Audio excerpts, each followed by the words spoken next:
Да наоборот, потому что да.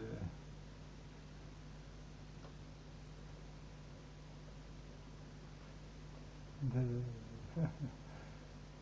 Да.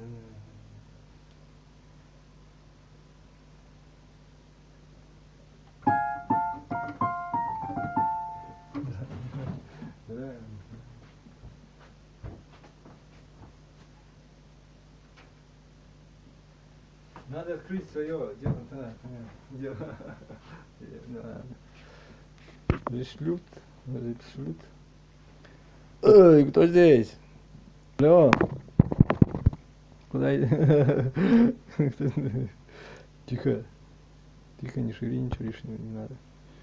Не надо, убирай давай эту штуку отсюда. Rap you again. О, 2 даймонда дали. Ой, спасибо. $1 это знаешь сколько? Не знаешь. Вот и все, молчи тогда. Rap you again.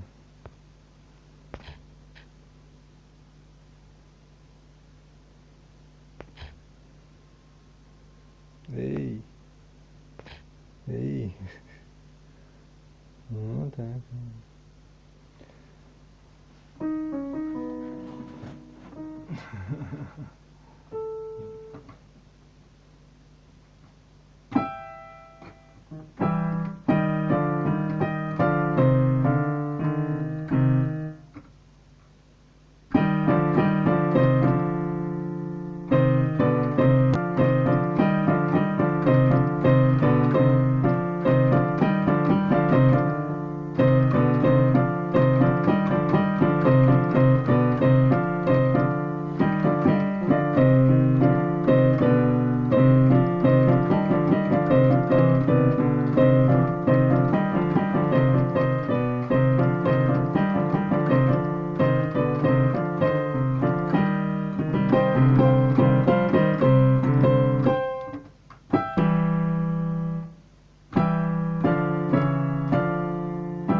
Ботам.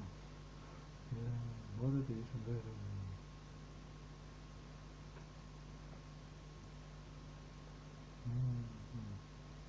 Да наоборот,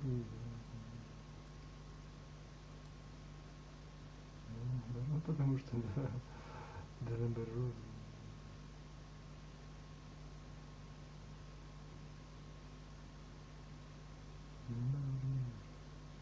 Да, да.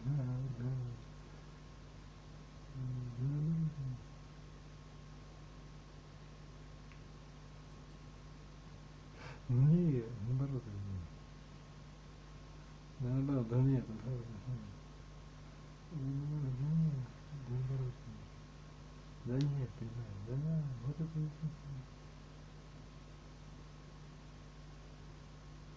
вот это да.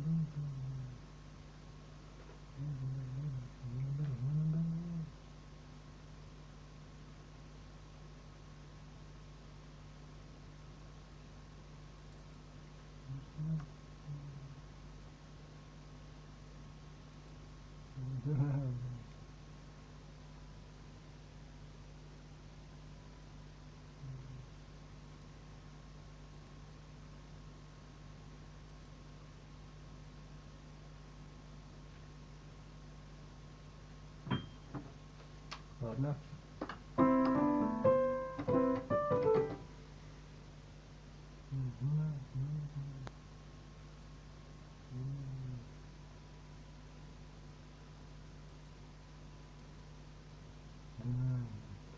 Наоборот, да наоборот, да наоборот.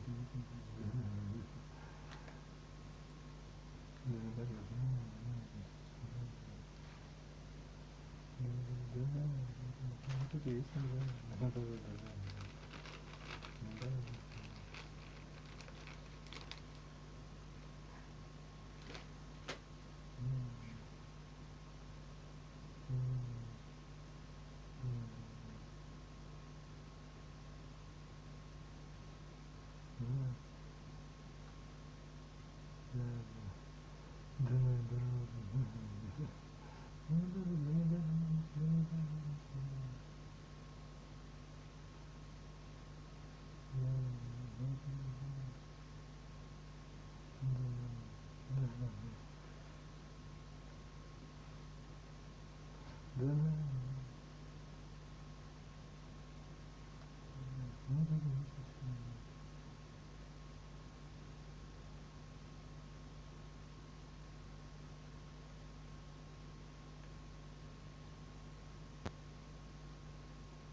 Come on in.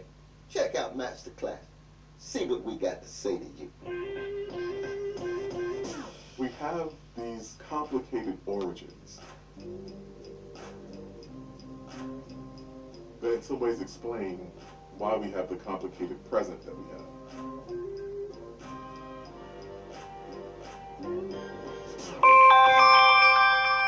All this is Dr. Bean from drbean.com. Welcome to one more show.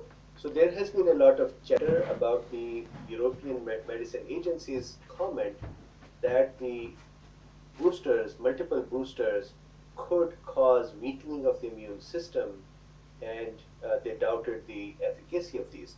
So let's quickly review some of the news, and then we would look at the basis for the mechanism that they are looking at to say this, to make this statement. So we look at T-cell exhaustion.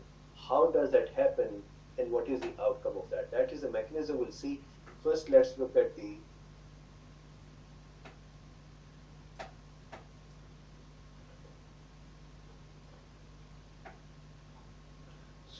references. This is drbean.com.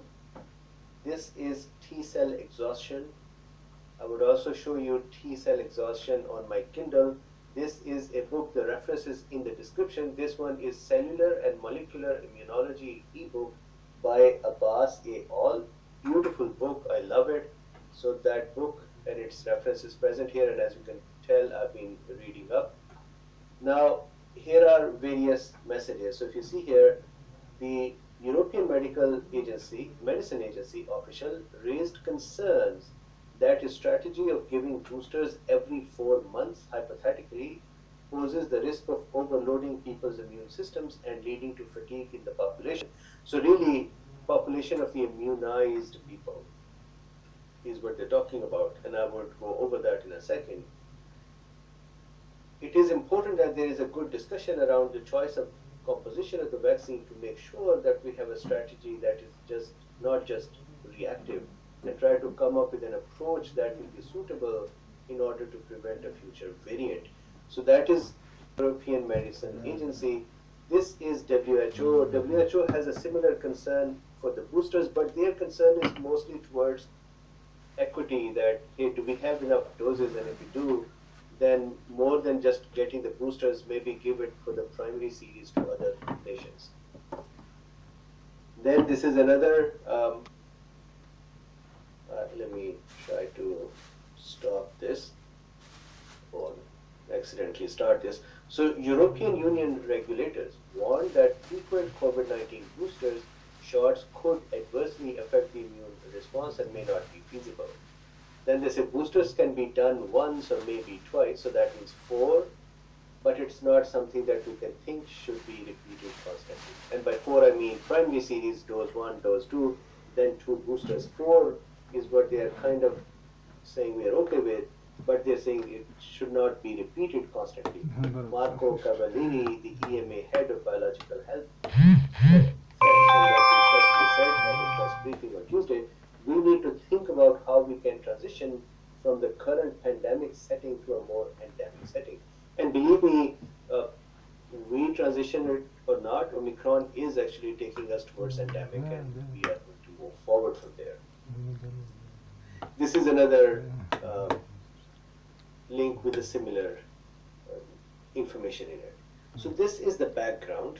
Now let's talk about T-cell exhaustion. That is the mechanism I'm going to be discussing. So let's do it. So this is a very specific mechanism. This is a mechanism that is thought to be behind chronic diseases, chronic infective diseases, for example, HIV or hepatitis. This may be one of the mechanisms. And the exhaustion is different from tolerance. In tolerance, immune tolerance, the immune system actually ignores the antigen, ignores to become active for the antigen. On the other hand, in the exhaustion, the immune system is trying to react. It knows a need to react, and it still does not react because it is blocked from reacting. So the question is, how is it blocked, and why does repeated boosters or repeated exposure cause that? So that is a discussion. Let's start. Somehow my picture is not showing up here, and I do not know exactly how to do it, so I'm just going to leave it and just talk over this. So once again, T-cell exhaustion as a result of repeated exposure to antigen. That is the topic.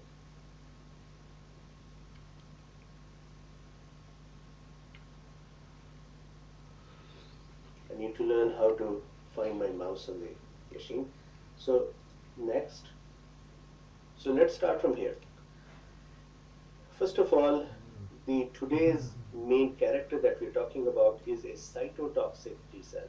We have done this discussion many times, and I will show you the mechanism again, as well as a summary for how immune system becomes active. But imagine that this is a cytotoxic T cell.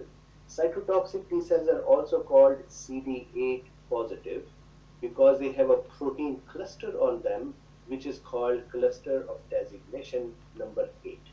So they are CD8 positive. They are also called CTL, cytotoxic lymphocyte. So cytotoxic cells or CTLs or CD8 positive are all, or killer T cells are all the names of the same cell that we are talking about. These cells have a specific function, that is, they would actually fight with the sick cells, infected cells, or cancerous cells. These cells, T cells, killer T cells, will fight directly in contact, by coming in contact with these cells, cancerous or infected cells, and by killing those cells. So they are very important to clear out the infected cells, and number 2, to break those cells that are becoming a safe place for viruses to hide and work and create more viruses. So they kind of demolish the virus factories.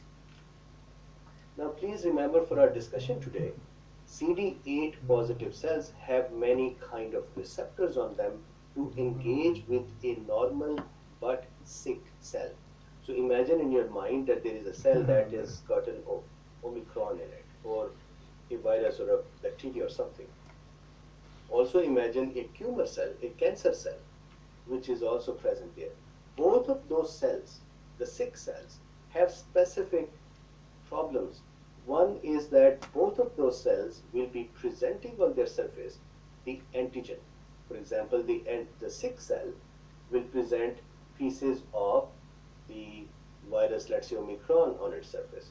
A cancer cell will present some cancerous proteins plus the number of cells' own proteins will be less on the surface of the cell. I always give this example that imagine our head is a cell and the hair are the proteins. If the cell is not making its own proteins because it is hijacked by the virus or the cancer, then the number of hair will be reduced.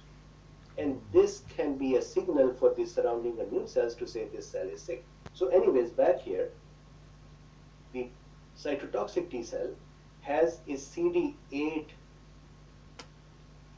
receptor. It is used to engage with a sick cell. It has a T cell receptor through which it also engages, and I will show you a little later, through which it also engages with a sick cell.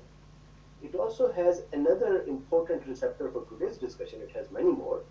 Leukocyte function associated antigen, or LFA1. So kind of please keep these three things in your mind. Number one, T cell receptor, TCR. Number two, CD8 receptor. And number three, not receptor but molecule. And number three, LFA receptor or molecule. You can call them molecules. So here is a T cell, very aggressive, very kind of ready to attack. Then here that cell is exhausted. And I have to explain how did it become exhausted. But I want to show you once it is exhausted, this poor little thing, what is it going to do? So what happens is when you stimulate this cell again and again by a same antigen, then what happens is this cell internally opens up its genes and produces special proteins that it shows on its surface. It is very much like us. If we become, let's say we are in gym and our gym trainer is saying, okay, go and do this leg day and do your leg work. I hate leg days. Nowadays the gyms are not open, so no leg days. But anyways, he says, okay, keep doing it, and you are getting exhausted and tired, and he says, keep going, keep going. And you raise your hand and you say, I'm dead, I'm stopped, I can't do it anymore. That is what happens with this T cell. When you continue to expose it to the antigen, it would eventually start making proteins that are its stop signals, that are its inhibitory receptors. So please keep this one in your mind as well. A T cell normally does not express inhibitory receptor. But when it is exhausted, imagine when we get exhausted in the gym, we grow a third arm which raises the hand and says, please stop. So that third arm, those extra protein receptors that the T cell puts on its surface as an indicator that I am tired, I'm exhausted, or I should not work anymore, you are repeatedly using me. Those molecules are called, one of the important one is called PD1, programmed cell death protein number 1, PD1. And if you continue to stimulate this one and the PD1 is present, the cell can actually try to die. So if you don't leave it alone, it... Today we're going to talk about how to look younger. Now, if you tell people what to do without the why to do it, a lot of times they won't do it. So today I'm going to go into the why as well as what to do. This information is good for new people as well as those people who have been watching my channel for quite some time. So to look younger on the outside, you really have to be younger on the inside. Now, and when we're dealing with a youthful look, we're dealing with targeting the accumulation of damaged proteins, okay? So the more damaged proteins you have internally and externally, the older you're going to look. And so I'm going to talk about a lot of different parts of this puzzle, but let's start with this term AGEs. What is AGEs? It stands for Advanced Glycation End Products. Now, what the heck is that? That is a combination of a sugar molecule with a protein molecule. When you take sugar and protein and you heat them up, you end up with these AGEs. Okay, so basically proteins that are now damaged and unavailable, and they can create a lot of problems throughout the body. But they can also make you look really old. Now, AGEs could also be a combination of glucose and fat heated as well. So let me just kind of make this really simple. If you were to consume this thing called ice cream, for example, you're basically heating glucose, lactose, sugar with milk proteins, very high heats. Boy, you're just consuming a product that is just loaded with these AGEs. So ice cream would be a perfect combination of fat and sugar heated. Another one would be barbecued ribs, right? You take these ribs, protein, and you put all this sugar sauce on it and you heat it. And this is a product when someone consumes a barbecued ribs, they might notice about an hour later that their body is sluggish, they have a lot of sinus issues. And so this is why it's so important when you're making barbecued ribs. Use a sauce that doesn't have sugar. Use spices like a dry rub that has no sugar, just spices and sea salt. Now what about a soda? Yeah, when you have all this sugar and you have caramel coloring and you heat this soda, boy, you're not just going to get the consumption of these AGEs, but all the sugar in your body with the temperature of 98.6 is going to combine with your own blood proteins, for example, and other proteins and create all this damaged protein binding combinations. In fact, when you get your A1C tested, you're measuring the accumulation of excess glucose in your bloodstream over a period of 3 months. So when you get your A1C and it's high, it just tells us how much glycation is going on in your red blood cells. You need to be in the lower 5s, not 6, 7, 8. I've had people have 11. All that means is they're exposing their blood to a lot of sugar, creating glycation, and that protein now is damaged, and it's going to clog a lot of things up. All right, now let's take a French fry, which is a starch, which is basically kind of all these glucose molecules stuck together, and then it also is deep fried in fat. Okay, so we have fat plus the starch, deep fried equals a tremendous amount of AGEs. So if you want to look really old real fast, keep consuming fries. Then you have potato chips, right? Same deal, starch with some oil, deep fried. Not good.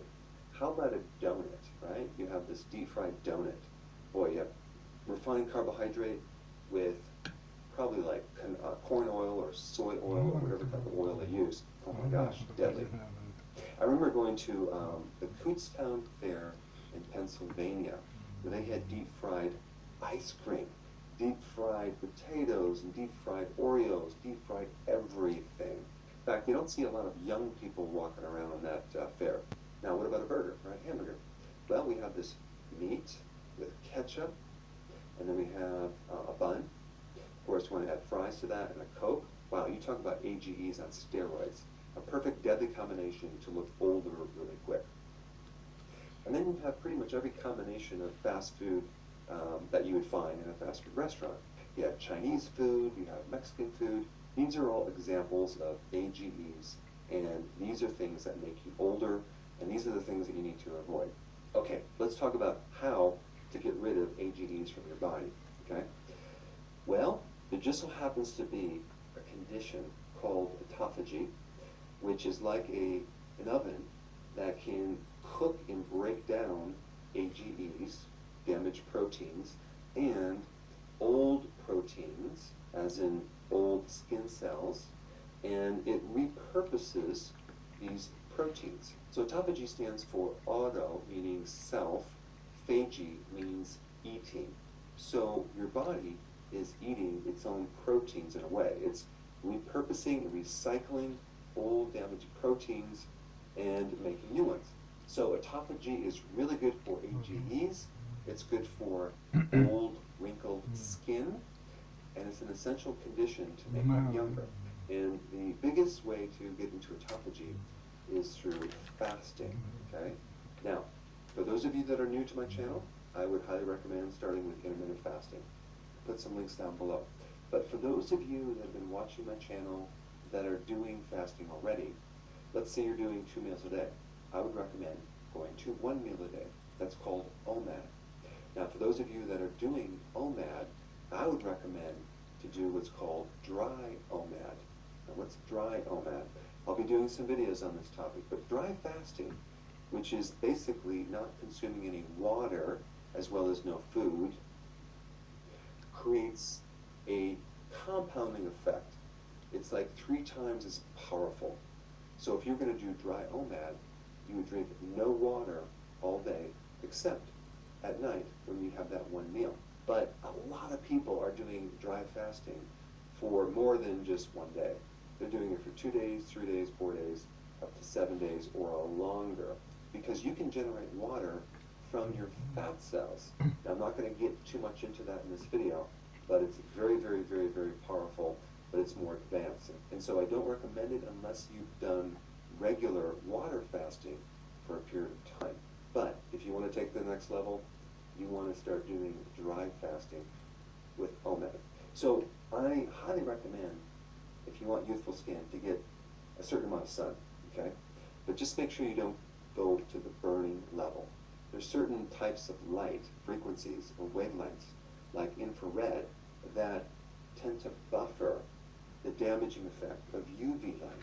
And so the benefit of infrared wavelengths can be extremely beneficial to looking youthful, because it's going to generate a lot of melatonin. If you haven't seen my video on that topic, I put it down below, but melatonin is not all about sleep. It's about being an antioxidant and getting rid of free radical damage. Now, all of your cells can make melatonin, and so there's 2 types of melatonin, one for sleep, one for antioxidants. And one way to generate that is through sunlight. You just want to make sure you don't overdo it, but regular exposure to sun is extremely beneficial to looking younger. And that's one of the problems in the winter when you can't get sun. You tend to look a bit older and pasty, and you don't have that youthful glow. Now, let's talk about environment, okay? Your environment is just filled with chemicals, poisons, drugs. I mean, it's just really hard to avoid that. Thank goodness we have our liver that can dismantle these poisons, okay? It can dismantle heavy metals. It can dismantle pesticides and insecticides, pollution, chemicals in the water, chemicals in the food. And that's called phase 1, phase 2 detoxification, okay? And so your liver has certain enzymes that can be boosted with certain foods to help get rid of poisons. So a really important part of looking youthful is having a healthy liver.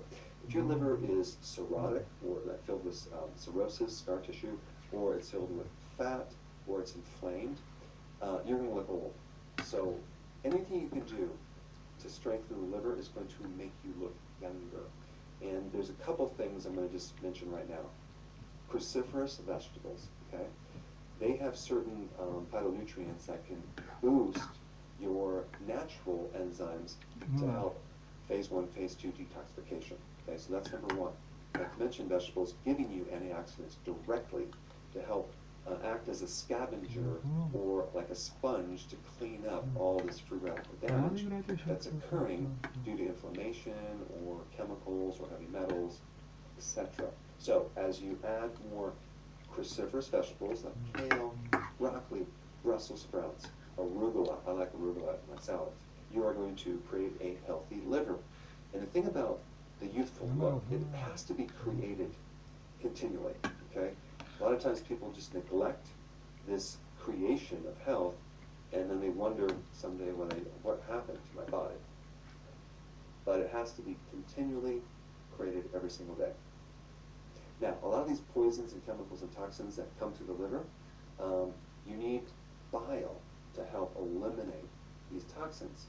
So bile is very, very important in that youthful look, not just in the elimination of toxic waste, but also in the extraction of fat-soluble vitamins, which you need desperately to look youthful, like vitamin A, E, D, and omega-3 fatty acids, which is not a vitamin, but it's just a essential nutrient, which all these fat-soluble compounds that you need to make the skin look youthful is dependent on this bile.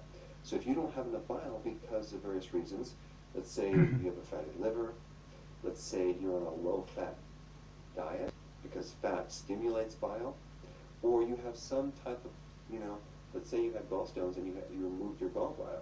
So a bile deficiency will cause you to end up with a deficiency of the fat-soluble vitamins and omega-3 fatty acids, all the things that you really need to look youthful. So this is why a combination of enough bile and consuming enough fat to get these fat-soluble vitamins are really necessary to have that youthful look.